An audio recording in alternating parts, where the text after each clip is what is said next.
இந்தாங்க பால், சாப்பிடுங்க. நீ சாப்பிட்டியா? நீங்க முதல்ல சாப்பிடுங்க.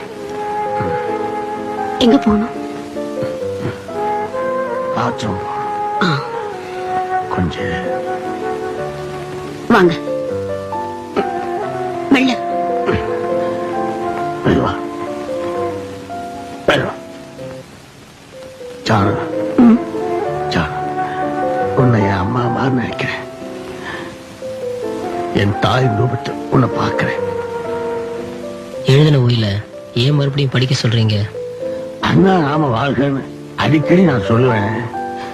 அந்த அண்ணாவுடைய பெயரை சரியா காப்பாற்றிருக்கிறேன். நான் ஒரு முறை பார்த்துக்கிறேன். படிங்க.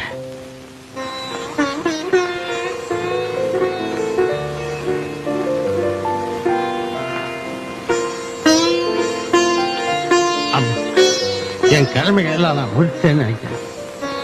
சின்ன வயசுல நானும் என் அண்ணனும் பசி கொடுமையால கஷ்டப்பட்ட போது பக்கத்து வீட்டில் இருந்து அரிசி வாங்கி கொண்டு வந்து எங்களுக்கு கஞ்சி காய்ச்சி கொடுத்துட்டு நீங்க வயிற்றுல ஏற துணியை கட்டிட்டு படுத்தீங்களே, அந்த கொடுமை எந்த தாய்க்கும் வரக்கூடாது. நான் பெற்ற கஷ்டம் போல் எந்த குழந்தையும் பழக்கூடாது.